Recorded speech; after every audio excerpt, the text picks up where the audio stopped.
And his claim to fame is he got arrested. So that's kind of cool. Yeah. So come on up, and I'll hand the microphone off to you. Thank you. Well, hey, how are you guys doing tonight? Hey. All right, so I'm just going to be really honest before we get going. My team created this video. It was something to help explain who we are and what we do. What's kind of the idea behind it.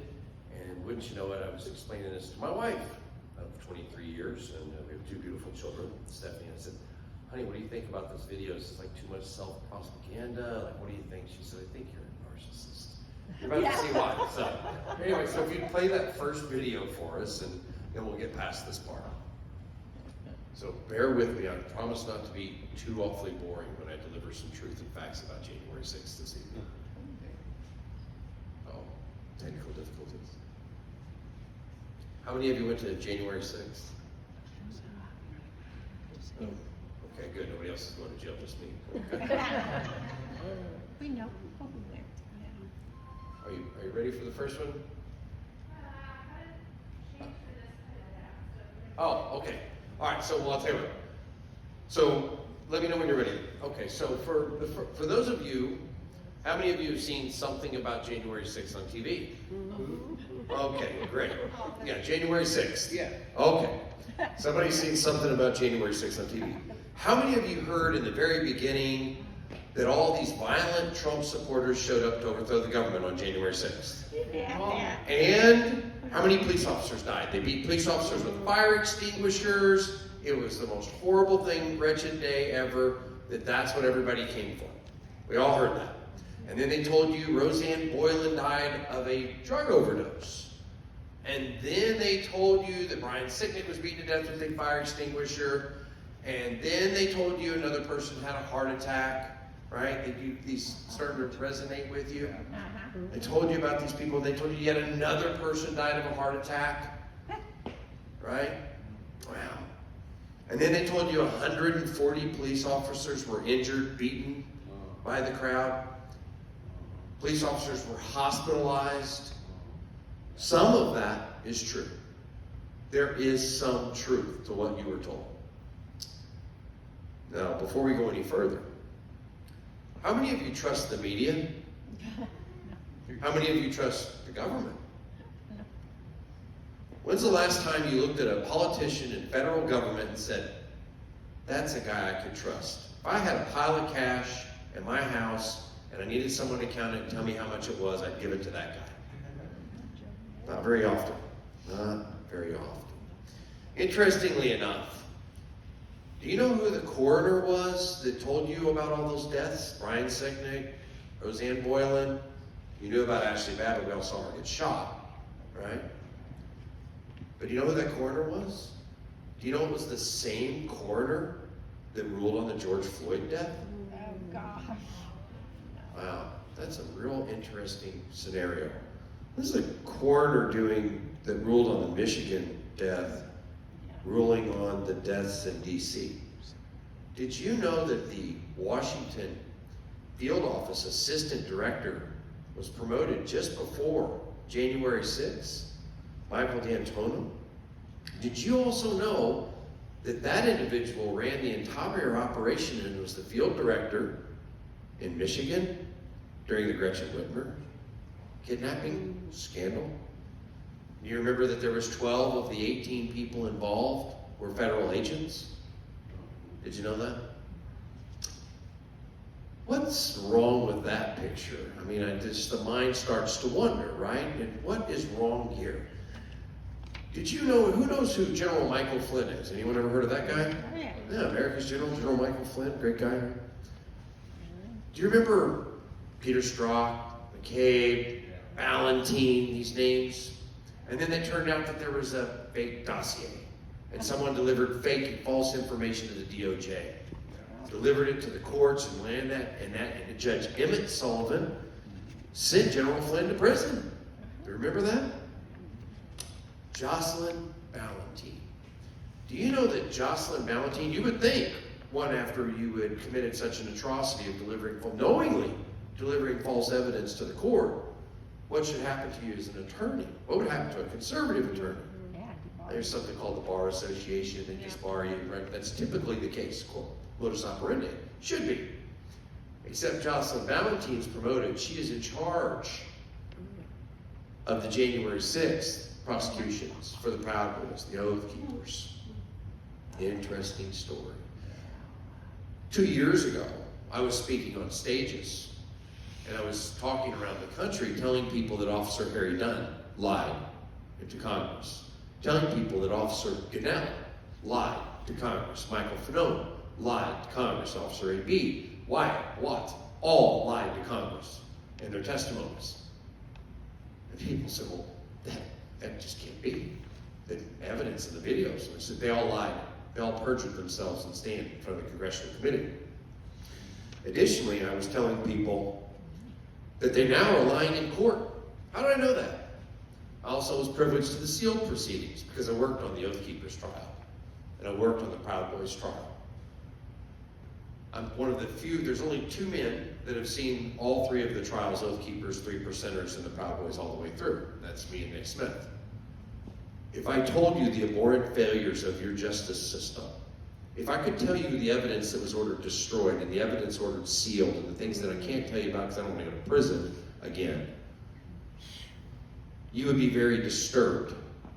Much more disturbed than you are. And these aren't allegations. This isn't smoke and mirrors. Now you're starting to see that the testimony that Harry Dunn delivered is in question. We have members of the Weaponization Committee, members of the Judiciary Committee saying video evidence has emerged that proves that this was false testimony. And now some of you have probably seen some of these mini docuseries by like Steve Baker at The Blaze and what's happening with Harry Dunn. These men lied on the stand. These men lied in a congressional committee. The Select Committee, you heard it called the Sham Committee, a Star Chamber, and many other different terminology to describe such a committee. I could go on and on all night with stories like this. I have spoken to and worked with near 400 January 6th defendants and their families. Condemned USA was founded by me in an effort to bring justice, and equitable justice, not that nobody's guilty. Listen, and let's get on the same page. I think we could all agree. There are many people that committed acts of violence, theft, and property destruction on January 6th that should be held accountable in our criminal justice system and serve the applicable punishment for their crime. If you broke a window, you got to stand for that. If you went in the building, through a window, you got to stand for that. If you desecrated something inside the temple, as they like to think, you got to stand for that. If you sat in a chair, gee, I don't know how long you should go to prison for sitting in a chair. I'm really leaning toward like probation, right? That's kind of just me. Maybe I'm crazy. But if you assaulted a police officer, wouldn't you agree that you should go to jail? I mean, was that, anyone think that nobody should go to jail if they assault a police officer? So we're on the same page. We're in agreement. I think, should you be buried under the jail? I think assaults on police officers happen quite frequently. I'm not condoning such acts, but you must be treated equitably, right? Equity is the key to our justice system. Are you okay with the video yet? No, it's not reading the HDMI cable. Okay, well, we'll skip the videos. It's okay. I can ramble on all night. Anyway, so I will fill your heads full of what's probably, for most people, meaningless information, but to all of you, I think you care because you're here, right? So I know I drove 6.5 hours to be here with you this evening. I was thrilled to have this opportunity to come and speak. I always loved a chance to speak in Texas. If they told me there was going to be 2 of you here that would listen, or I catch you at the gas pump, I'm going to make you listen to the best of my ability. So, the reality of what's happened on January 6th, we could run down some of those lies. The video really helps, but it's okay if we go without. I want you to understand that never in our history has something been like this that was so apparent. They told you that January 6th, that all these people are criminally prosecuted, and all the events that have happened are reality because it's the most taped event, the most filmed event, crime in history. How long should the grandmother that walked into the building, walked around, said, "I love Trump," stopped the steal, waved her flag, and walked back out 10 minutes later when she walked by a line of officers that were like a Sunday Baptist greeting line outside the regular church picnic? How long should she go to prison? They're going to prison on an average of 2 to 6 months. Uncle's house. 2 to 6 months. You know, they don't send most of the people of January 6th to the typical federal prison like misdemeanor crime scenario. They're being treated as domestic terrorists. Oh my God. January 6th defendants are domestic terrorists. You can thank grants from the Congress under Obama to places like George Washington University and Columbia University, some $70 million to study domestic terrorism. Gee, I wonder how that happened. And then they came back with their findings that the most dangerous element in America was the domestic violent extremist was a white Christian male. So you send your daughter off to college, you pay 60 grand a year for her to be there, and she comes back and points you out and says, Dad, you're probably the most likely terrorist. You're a white Christian male. You hold a job, pay your taxes. This is the liberal indoctrination. I don't have to tell this group that. I'm sure you're well aware. Let's go back to the events of January 6th. How many of you saw the videos of the Oath Keepers with the officer in the MAGA hat? Tariq Johnson. Yeah. Okay? So they come to him, and the officer comes to Oath Keepers and says, you gotta help. They go up in their stacked formation and help bring these officers out that just want out. Too many people, too much chaos, we want out. They rescue them from the building, let them out, go further into the building, and they're standing around inside, and they see Harry Dunn. Harry Dunn has his finger on the trigger of an M4 automatic rifle with a mass amount of people in the crowd. Oath Keepers, being former law enforcement and military, most of them having dual service, recognize that this is not a good situation and approach him and say, hey, we got you, we're here, don't shoot anyone, and turn and back off the crowd, while another one tries to negotiate with him to take his finger off of the trigger. Any of you that know anything about firearms, downrange safety, etc., know that your finger only belongs on the trigger when you intend to fire. Harry Dunn and what the Oath Keepers did that day was prevent a massacre inside the Capitol of innocent protesters. Though maybe at most were guilty of trespassing in most cases. However, why is it that they have been framed as the insurrectionists? Stuart Rhodes wasn't even there. He was in his hotel room. He wasn't running a command center. He was he was with Kelly Sorrell, and they had been cold at a rally and had a couple nips and were back at the hotel. So you draw your own conclusions about what they were doing. They weren't running a command center. They went to dinner afterward at the Olive Garden down the street and said, what were you doing? Why'd you go inside? Why would anyone go in? They said, well, we wanted to go in. There was a protest, and we went in, and people were in, and that was the conversation. It's all part of the record, yet somehow it's an insurrection. Insurrection. The most armed populace in the history of the planet, the most armed populace in the history of the planet, chose to take on the greatest military-industrial complex ever known to man with plastic flagpoles and megaphones. Sounds realistic. Who is buying this? I know it's not this group. The sad reality is I'm going to do an exercise for you. Be honest. Try it. We're going to all be honest here. I think they practice faith in this place from time to time. So I ask you to hold some honesty. When you see something come out, and if it shows up on a CBS news clip and it says the election was stolen, you'd be going, yes, see, we told you, look at there. The CBS is finally telling the truth. I love them. Yay! Agreed? Come on. I mean, we would. And then we'd turn on CBS and watch them again. We'd be glued to it, going, oh, look at this, they're telling it. The same people that lied to us. Year in, year out, day in, day out. Who in your life, in your family, in your circle, in your community would you allow to associate with you or bring into your home or spend any time with that lied to you regularly and treated you like the media's treated you and the government's treated you? Nobody. Nobody. You wouldn't expose your family, your children, yourself to that. However, when we see something in the media that we like, we suddenly, oh, wow, look, they're telling it. And we're all guilty because we are so starved for some fact, for some truth, for some honesty from the media. And when we finally get some, we fall victim. Let's never be a victim of the media again.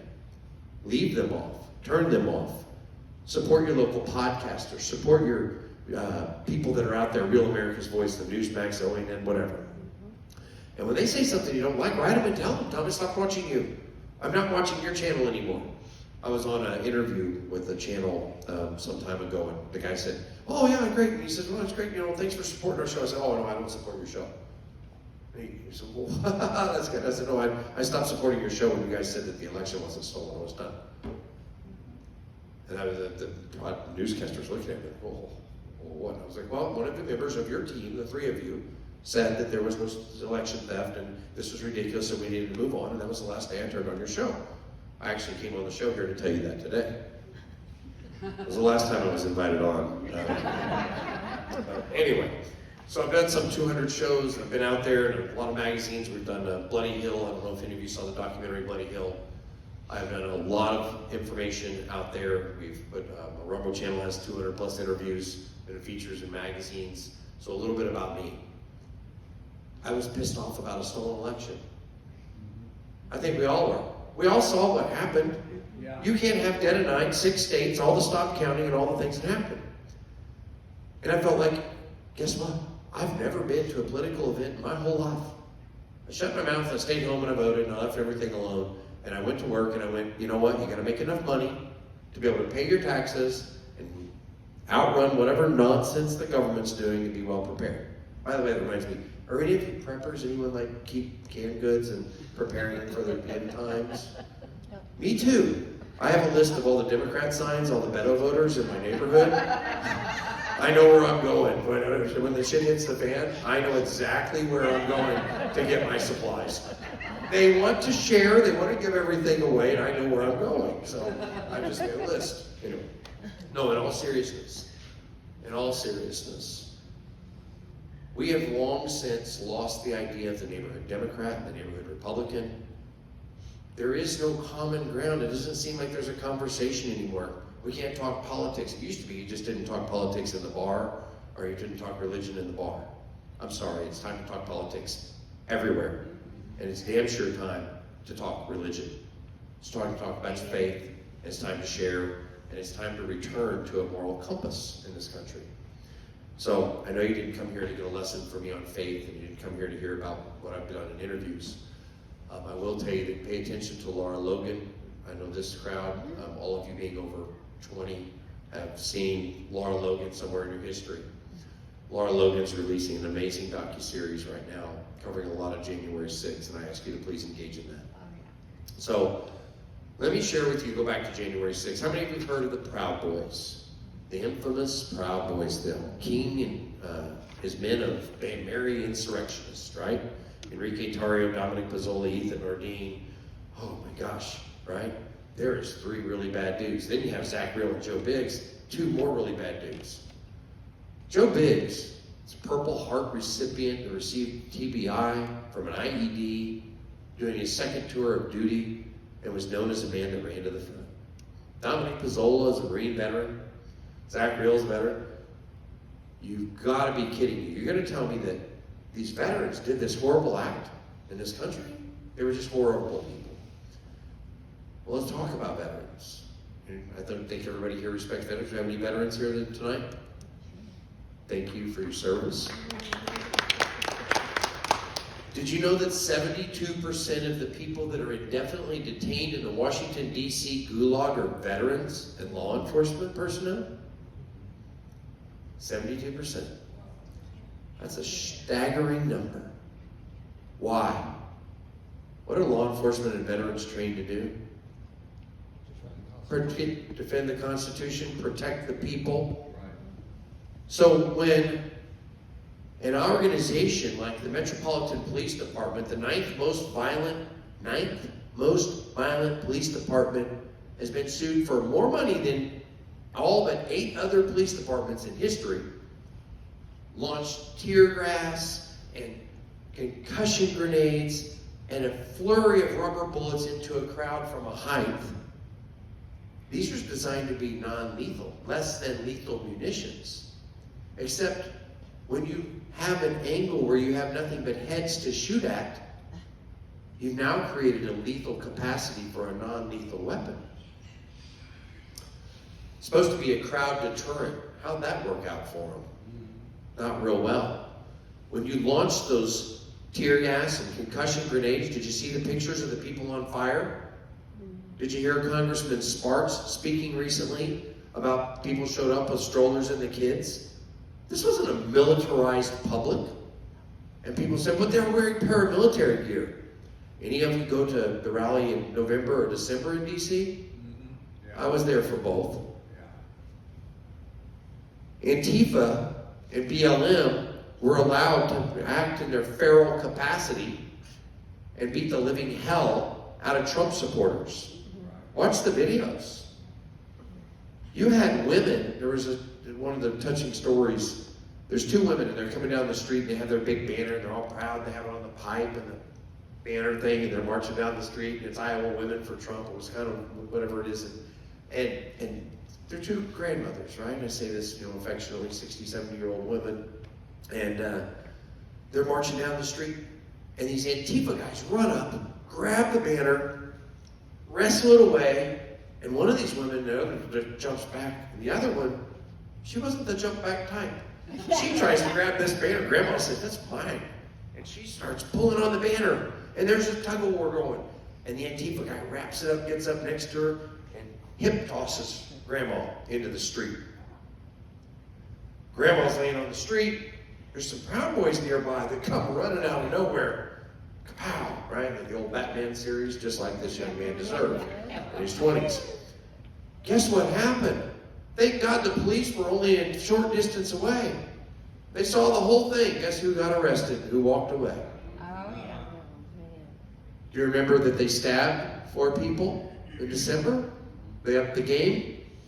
Antifa and BLM were stabbing people at rallies. Happened in Washington, D.C. I witnessed one of these.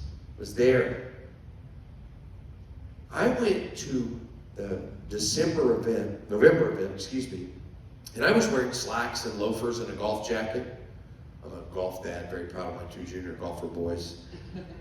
And a Trump scarf and my little bag of hat. And I went to this restaurant, and I'm sitting there, and they said, sir, we're closing. I was like, 9 o'clock? What's going on? Like, 9 o'clock? Oh, curfew. So I walk outside. And the police are looking at me, they've blocked off the street, and I'm thinking it looks like a Mardi Gras night parade coming, and I can hear something and see something coming. And they looked at me and they said, sir, you need to go. You need to get out of here. We can't protect you. I say, excuse me? I'm in my nation's capital. I'm standing 4 blocks from the Federal Reserve, 9 blocks from the Capitol, and 6 blocks, 8 blocks from the White House. What do you mean you can't protect me? From what? I guess it was all too relevant, too real when I saw BLM and Antifa coming down the streets, whose streets, our streets, all this nonsense. And I hightailed it back to my hotel, and I was stuck inside the Freedom Plaza Hotel. Couldn't go far from the entrance. Sir, you said you were there. You remember people couldn't get away from their hotels? The Proud Boys came marching down the street, and everybody's liberated. And they get to leave their hotels. This was the scene. The battle city. Remember Baltimore? Remember what happened in St. Louis? Remember how people were violently attacked in this nation went on for years? Right? The leftist brown shirts operated in their capacity and worked to do everything they could to keep upheaval in the country while Trump was president. And then the one time the conservatives show up, and they definitely got out of line in many cases, and there was riotous behavior at the Capitol on January 6th, and all of a sudden, it's an insurrection, and everybody's got to go to prison and be buried under the jail. What is wrong with this picture? You've heard the word duplicitous. You've heard that the events weren't fair. You've heard that there's a 2-tiered justice system. Have you seen enough now to believe it? How do you feel about what's happened to the January 6th people? Fair, unfair, horrific? They're hostages. Yeah. Hostages. Political prisoners, hostages. I like hostages, yes. So let me paint a picture for you. Sad we don't have the video, but it's okay. So I walked into the United States Capitol. I went in, I led the national anthem over a megaphone. And then I got down to the crypt. And while at the crypt, someone said, I heard these people chanting, trying to start a chant, burn it down. I had my megaphone and I was shooting a video and I went, what? And I immediately turned around and I said, we don't burn our buildings. We don't destroy our cities. We don't terrorize our citizens. We don't harm the police. We're not BLM. We're not Antifa. It's on video. Go watch it at condemnedusa.com. Go watch my videos. Then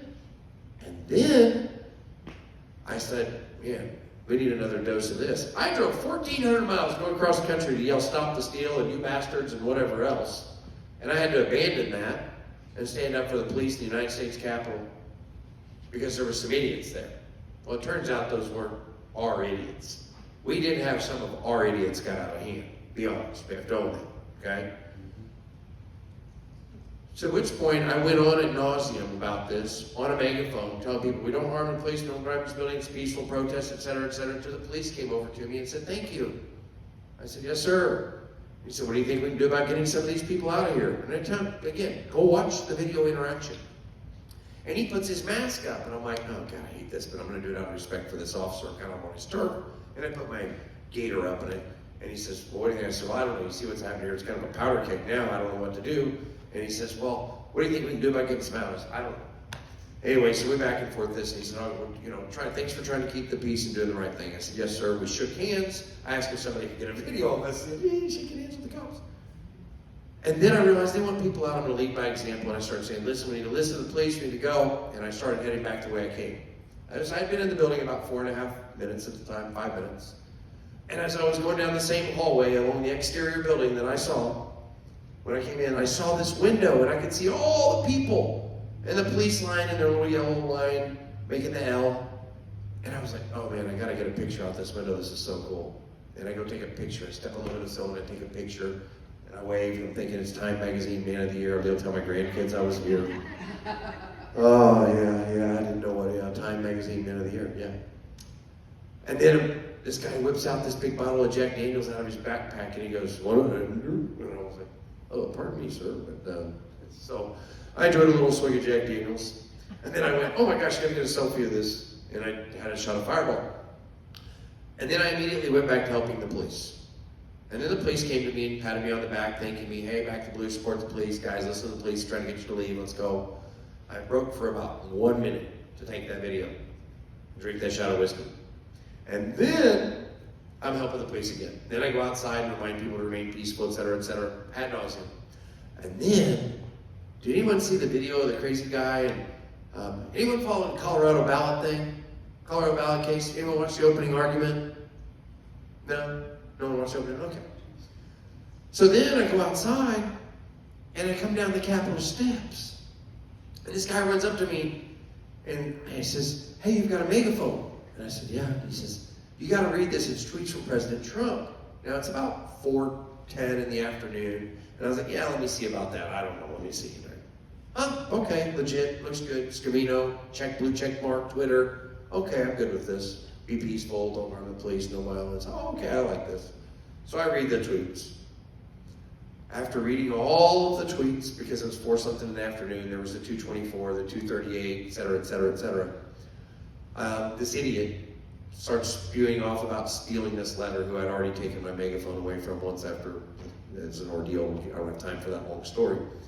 And then, I'm so sorry. I find this so amusing. You're gonna love this part. So then I say, we the people, and this idiot's interrupting me. And through his interruption, I'm like, oh dear, stop. Like with this letter thing, I finally said, I don't support looting. I don't support violence. I support a peaceful protest to put them on notice that we the people demand justice. What a horrific thing for me to say. Right? Should I be ashamed of that? I don't think so. No, I don't think so. I'm not ashamed. Very proud of that statement. Always will be. Then, on June 9th, the Select Committee. Remember those guys? Benny Thompson, Zoe Lofgren, Adam Schiff. Oh boy, what a wonderful cast of characters they are, right? They appear June 9th. I'm driving to Florida to speak at this Rock the Red Pit. And my wife is watching the June 9th airing of this because I couldn't be home to do it, and I had to make tracks to Florida. And she's telling me about the events, and I'm going, wait, no, that can't be it. She was like, oh great, it's you on the Capitol steps with a megaphone. June 9, 2022, Benny Thompson, I now enter into evidence the facts and events of January 6th for the people of America, blah, blah, blah, constitutional record, blah, blah, blah. Annals of history, yes. And he had part of that word right. Anyway. So, oh, sorry. Is that, yeah, sorry. I get it away from him. So anyway, so then this goes in, and this becomes part of the congressional record. And they claim that at 2:24, I read Donald Trump's tweets and ginned up the crowd into an insurrection. What? That's not what happened. That wasn't at 2:24. I read that at 4:10, and I was saying be peaceful. You only played this little clip of Mike Pence didn't have the courage to do what should have been done to protect our country and our Constitution, et cetera, et cetera. They selectively edited it. Well, so I took the select committee to the Fifth Circuit with the TRO, temporary restraining order. New concept. Can't sue them, but can I restrain them from falsifying, fraudulently editing evidence and video? Now we were looking for a Supreme Court case, but then they got kicked and they drug the case out, and then they didn't get elected again, and the Democrats lost, select committee ends, et cetera, et cetera. So just the other day, believe it or not, the lawyers on my team start calling me in the morning on Monday morning. Holy crap, turn on C-SPAN. I go to C-SPAN. Sure enough, Eric Olson and crew, Citizens for Responsibility and Ethics in Washington. Wow, just amazing the names these folks come up with. It's like an oxymoron for what they actually are.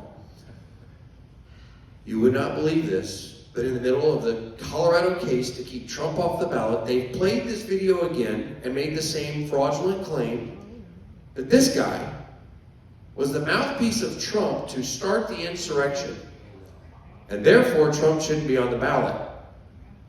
You remember that part in, what was that movie, Mel Gibson, you know?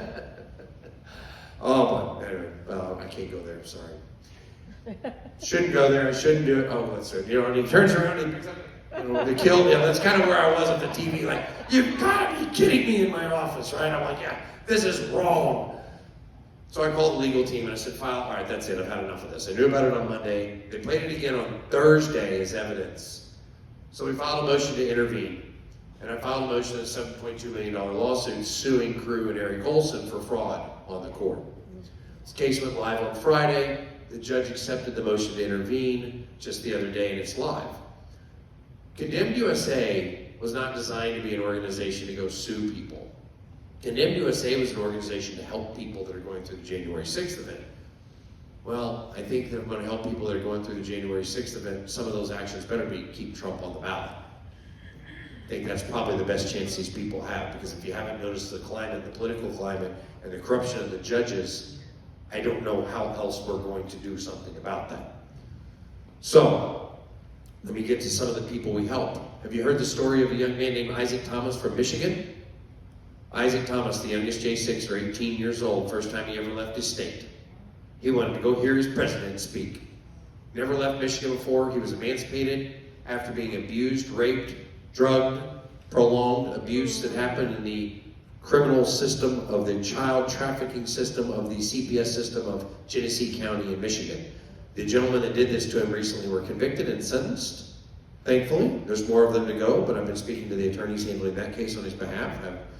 Young Isaac Thomas is sitting in the DC gulag right now. First time he ever left his home, state of Michigan. And now he sits in the DC gulag. We represent the interests of Mr. Thomas. We have gotten him an attorney, we take care of his fundraising, take care of his commissary, and we're taking care of his legal battle with his attorney. So we have a network of attorneys, and we don't pay attorneys $500 an hour. These attorneys have decided to come on for cause. Now, they have to eat. Everybody says, where's all the attorneys? Why aren't they doing this? Well, great. Well, I'll tell you what. As soon as you get someone to tell their college to stop paying, that they don't need to pay their tuition, they don't have to pay their light bill, they don't need to pay their mortgage, they don't have to pay for their cars, then great. They'll all come work for free. I'm sure they'll be happy to. Just take care of that part. Doesn't work that way. So, but they are working for very reasonable rates. I mean, these attorneys are working for cut rate like $100, $150 an hour. I mean, I know plumbers that charge that. Let's be real. So, all right, here we go. Then we have Philip Anderson. Who's seen the story about Philip Anderson? The man that was pinned underneath the crowd with Roseanne Boylan? 26-year-old young black male from here in Dallas area. Philip Anderson. You know that guy actually stood up to Antifa all by himself in California when they wanted to go beat up people in a park? And he stood up and said, if you want them, you're going through me. They beat his teeth out, literally. And this guy showed up at January 6th and he was trying to save lives. Roseanne Boylan, amongst others. The heroes keep re-emerging. But let me tell you a little bit about some of what I've experienced. And I get to stand here and all of you will listen intently and you look shocked in some respect. But I don't see anyone booing me. I don't see frumpy arms. You're not mad at me. You don't hate me. You don't think I'm an insurrectionist. You're not ashamed of me, or at least you don't appear to be. I spoke on General Flynn's stage in November of 21 to an audience of several thousand, to which about all 400 or 500 people got up and walked out on me when I took the stage and they introduced me as a January 6th defendant. The rest of the people looked like this. And people clutched their pearls and they feigned astonishment. The same people riding around with 1776 flags and saying, we got to do something about this, bastards, and we got to, all of a sudden didn't want anyone to protest. They were ashamed of everyone, and they believed who?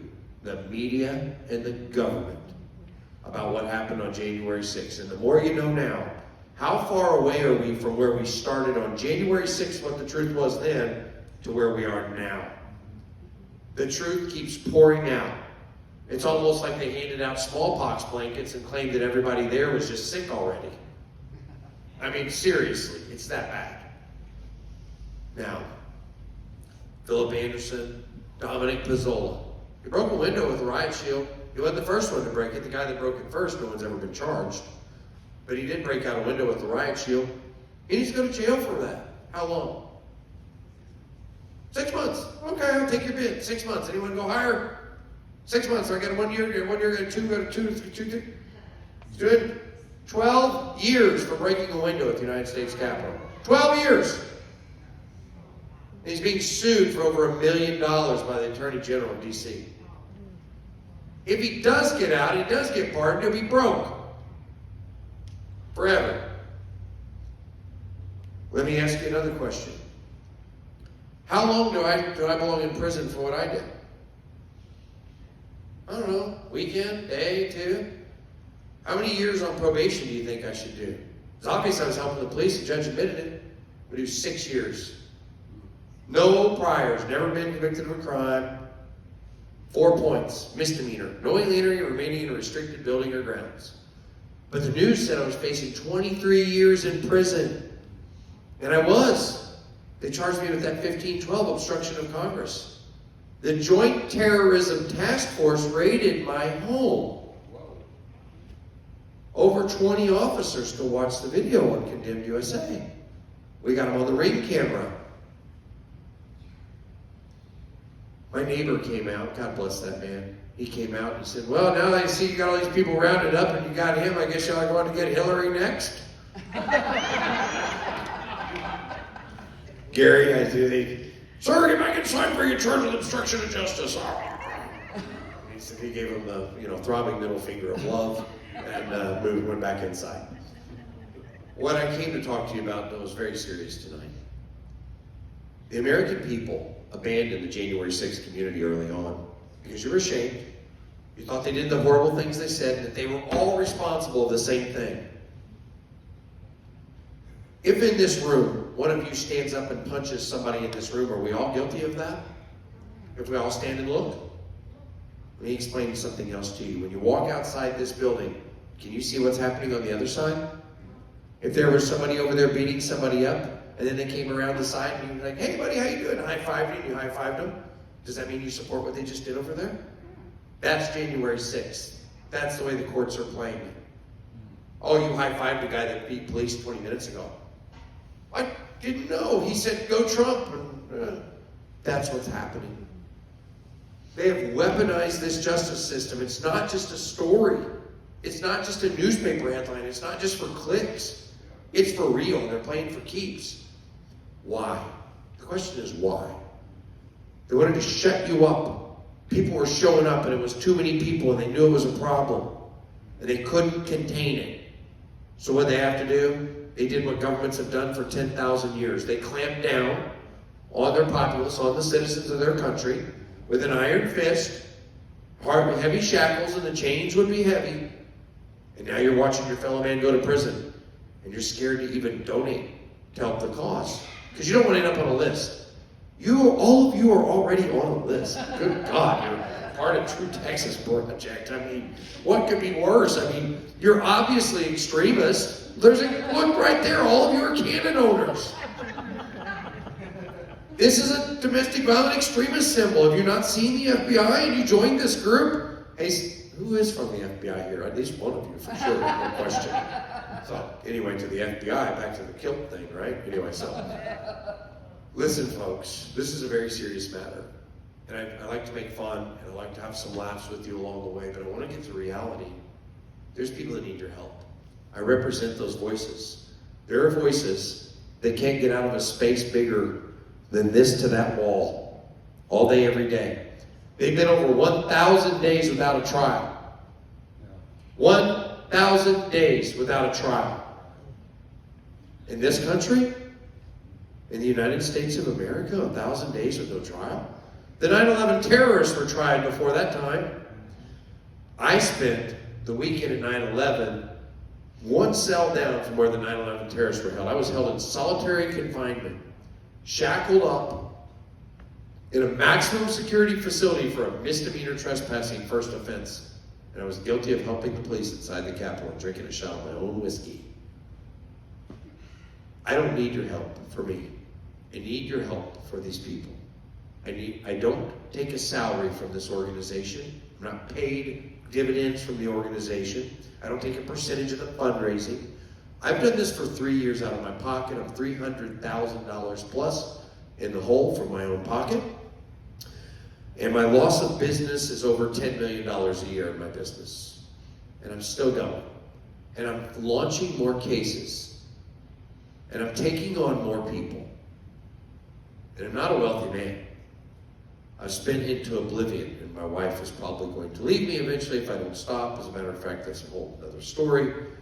God love her, she's a wonderful woman, and I hope she sticks around for the rest of this, because I keep promising her there's going to be a big victory party, and we're going to be on the White House lawn barbecuing somewhere, on a stage there. But right now, I can't keep doing it alone. I haven't been doing it alone. A lot of Americans have been stepping up. We have monthly sponsor opportunities. We have opportunities to help these people. You can donate to commissary, you can donate to legal. The efforts that we are taking on, the effort that we put out requires help. We need money. This is the part where I tell you to get off your ass because you're sitting on your wallet. Look at what we do, grab our site, get a QR code, and help these people. Not help me. I'm asking you to help me help them. Okay? That's what I'm asking. These people's lives are destroyed. You don't have to talk to very many crying mothers, spouses, or hear the children.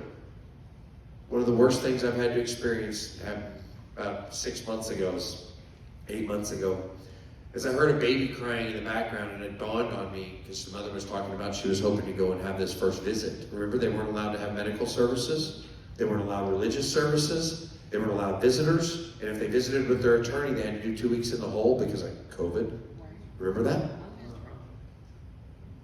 And I heard the baby crying in the background. She said, "Hold on a second, let me get Junior." And it dawned on me. I said, "How old is your child?" She told me. I was like, holy crap. This child's never seen his father. Been locked in the DC gulag. This was a person that's guilty of assaulting an officer. Wow, it's hard to support. Now let me paint you the picture of this assault on an officer. There's a crowd of officers pushing people with shields and beating them with batons, moving forward. An elderly woman falls. Some of you have probably seen this video. This gentleman steps to the officer's shield and puts his hand on the shield and says, "Stop, you're going to trample, you're going to kill somebody, stop." And helps the woman up. He assaulted the officer. How many of you have seen the brutal beating of Victoria White, 38 times, 3 minutes, beaten in the head? She pled guilty to assault. You know why? Do you see what she's facing? If not, multiple felonies, facing 32 years in prison it was. She pled guilty to assault for all she did was put her hand up to try and block the blow. She put her hands up in front of her face. In Washington, D.C., how many of you remember January 20th, 2017? A violent mob came marching down the street at President Trump's inauguration, flipping cars, setting cars on fire. They set limos on fire. They were burning out buildings. They were fighting the police. They were shooting Class A fireworks at the police. They had professional munitions, great fireworks-grade munitions. Police were injured. How many of those people do you think were found guilty of anything at all? The neighbors saying, we're not going to let him take the stage. He's not going to be inaugurated. No Trump. Never Trump. How many of them were found guilty? They dropped the cases. The Attorney General, the prosecutors dropped case after case after case after case after case. It happened. And then those people sued for $4.8 million. They said they were assaulted by the officers, that they threw the flashbang grenades too close to them, and the rubber bullets hurt, and they were scared. Please. There's legislation that Louis Gohmert left on the table at the House for having people relieved from D.C. to send home. We've had change of venue motions filed. I have worked harder on change of venue and delivered the biggest change of venue motion in history. I'm asking you, we have another one coming. We do believe in this one, and we have some support. There's a little bit of a surprise kapow in this one. We have reason and cause to believe this one's going to work. It's coming in a case for a man named A.J. Fisher. Stay tuned to that. It's coming the next 45 days. We have 41 days left, I think, to get this filed. We've been researching this, working on it. We know what hasn't worked, and we know what should work. Please help these people. If we crack the seal, we poke a pin in the curtain and get one little bit of light through, it'll all come pouring through. We have turned the corner. People like myself and David Summerall and Stop Hate, Marie Goodwin and Patriot Mail Project. There's been great people in this fight, and they've done it for nothing. They've done it out of their pocket. They have worked. We go to work every day, run a business, and make money so that I can spend it on other people and help January 6th defendants. My case was over. I wrote a check for my case, and I was done. I didn't give a damn about my case. These people can't do that. And I've helped more than I can help. Some of you have the ability, and I have flyers back here. I ask you, I don't want to leave here with these things tonight. Take the flyers, hand them out to your friends, give them out at church, put some on your coffee table, entryway table, give them to your neighbors. Spread this word. I have 1 minute left.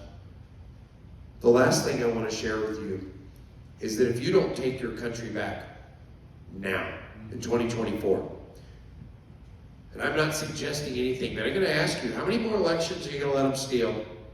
How much more bullshit are you going to put up with? How many more FBI raids on your neighbors are you going to tolerate? This will not all get fixed in the courts. This will not all get fixed in the legislative branch. Sorry, it's a reality. Draw your own conclusions and figure out your own path. But you better start thinking about your alternatives and what you're going to do to take your country back, because we're failing. Not because justice is winning, because evil is winning. Something else has taken over here. It's taken hold, it's taken root, and we don't have 60 years to turn it back because they've been working on it for 60 to 100. And I'm sorry, if you want to sit around and wait and figure out what that looks like a couple of years down the road, you be my guest. I guess we're on a different path. Thank you so much for allowing me to speak this evening. I love you guys. I work in the amicable and peaceful resolutions. I'm fighting in the courts and the Congress, and I'll fight there every day for as long as I can. Thank you.